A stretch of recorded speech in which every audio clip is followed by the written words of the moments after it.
Baik, selamat pagi, salam sejahtera bagi kita semua. Rekan-rekan sekalian, sebelum kita melanjutkan aktivitas kita hari ini, seperti biasa kita berdoa dulu menurut gambaran kepercayaan kita masing-masing. Berdoa dipersilakan.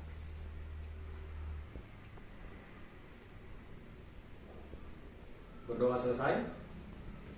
Apa kabar semuanya? Baik, Pak. Baik. Pada pagi hari ini kita akan membahas mengenai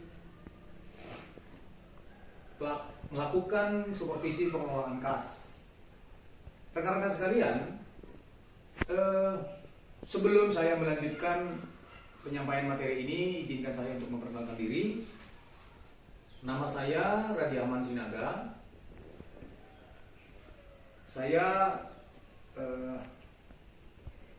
perusahaan saya adalah BRI Corporate University di Medan.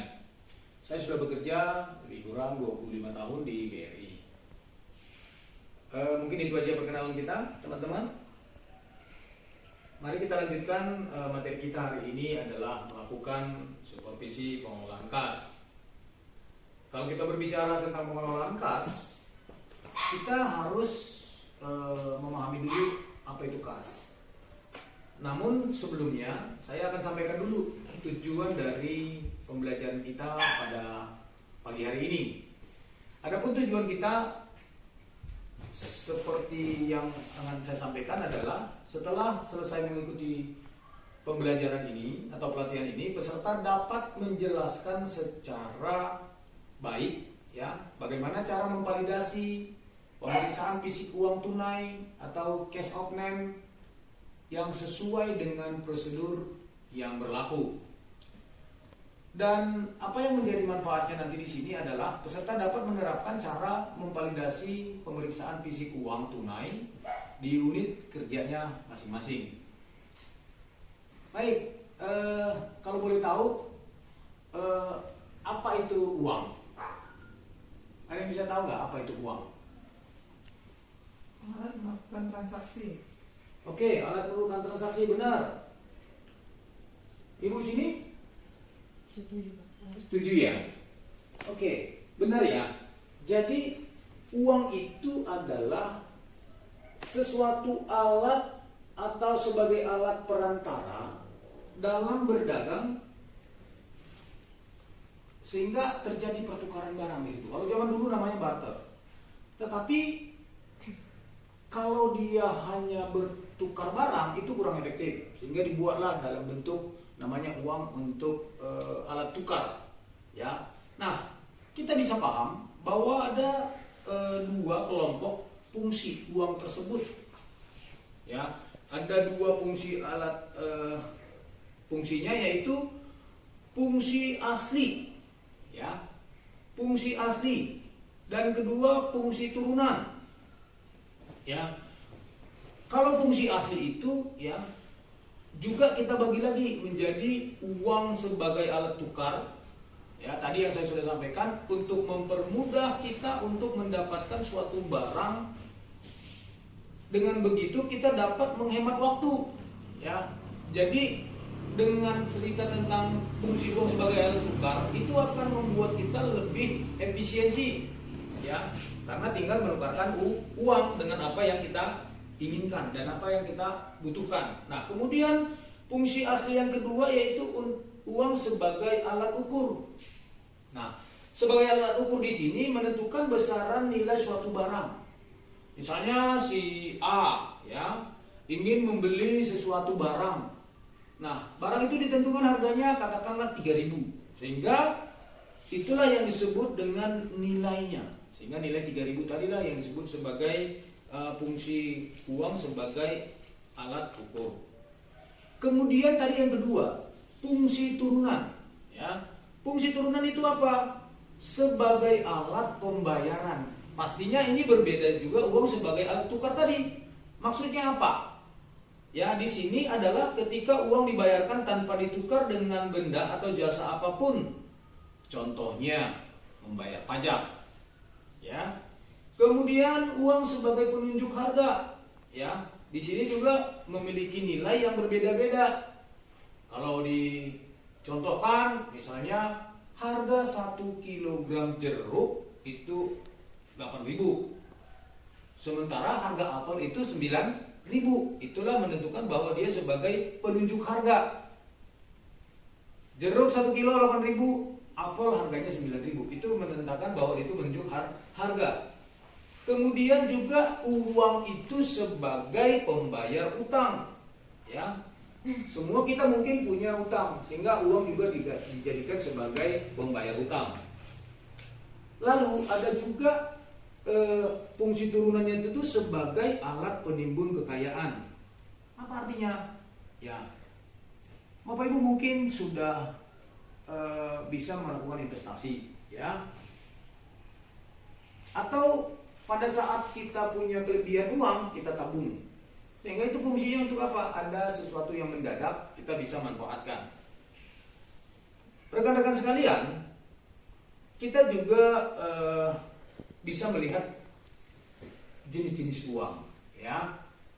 Jenis-jenis uang di sini kita bisa bagi dalam 4 jenis mata uang, jenis uang. Yang pertama berdasarkan bahan pembuatannya, ya. Ada uang logam, ya. Kemudian ada uang kertas. Uang logam itu emas, ya, perak. Nominalnya juga terbagi-bagi, mulai dari 100, 200, 500 dan 1000. Sementara uang kertas itu dibuat agar tidak mudah robek, ya. Makanya dibuatlah bahannya dari bahan-bahan yang kualitasnya yang bagus, ya, sehingga tidak mudah robek. Kemudian kita juga bisa melihat uang itu berdasarkan nilai, ya. Ada 2 juga nilai di sini, nilai penuh dan tidak bersifat penuh. Kalau dia bersifat penuh, ini uang yang nilai intrinsiknya sama dengan nilai nominal. Ya, misalnya nilai emas pada uang logam 500 bernilai sama dengan nominalnya. Artinya nilai daripada uang itu dengan nilai yang tertera pada uang tersebut sama, nilai intrinsik namanya. Ya, kemudian representatif atau tidak bersifat penuh, yaitu nilai intrinsik lebih kecil dari nilai nominalnya. Dan ini biasanya terdapat pada nilai uang kertas. Kenapa? Karena biaya yang dibutuhkan untuk pembuatan uang kertas itu nilainya akan lebih rendah dengan nominal yang ada pada uang kertas tersebut. Nah, teman-teman sekalian, kita juga bisa melihat bahwa berdasarkan lembaga yang menerbitkan, pastinya uang itu ada 2 yang tadi, uang kartal dan uang giral.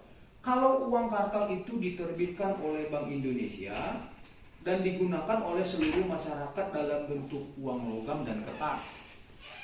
Sementara uang giral itu diterbitkan oleh Bank Umum dalam bentuk cek atau biliar giro. Mari kita lihat, ya. Mari kita lihat perbedaan yang kedua. Kalau uang kartal, ya, itu berlaku dan digunakan di seluruh lapisan masyarakat. Kemudian nominalnya sudah tertera dan terbatas. Kemudian dijamin oleh perusahaan dan ada kepastian pembayaran seperti yang tertera dalam nominal uang tersebut. Ya, sementara tadi uang giral, ya, ini berlaku dan hanya digunakan di kalangan masyarakat tertentu saja. Nominalnya harus ditulis lebih dahulu sesuai dengan kebutuhan dan nominalnya tidak terbatas. Kemudian hanya dijamin oleh bank yang mengeluarkan saja.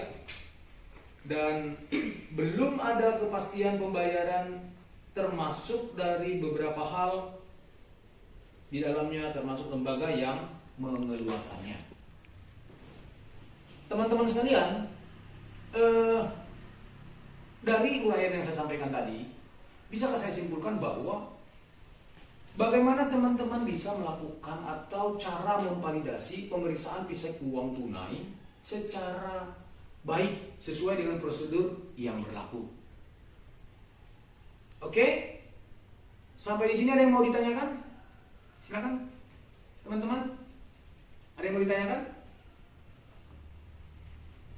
Ada? Cukup? Oke. Tadi coba sebutkan fungsi uang tadi. Fungsi uang? Fungsi asli dan turunan. Oke.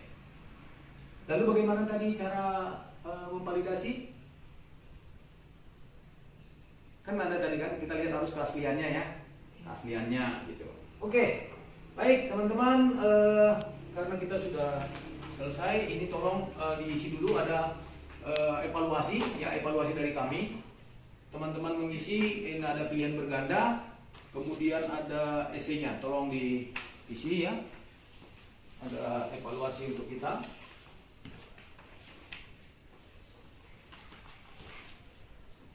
Oke, baik teman-teman sekalian, sampai di sini dulu pertemuan kita hari ini ya, terkait dengan materi kita pada saat ini, bagaimana cara memvalidasi pemeriksaan ekstensif uang tunai. Semoga bermanfaat. Terima kasih. Selamat siang untuk kita semua.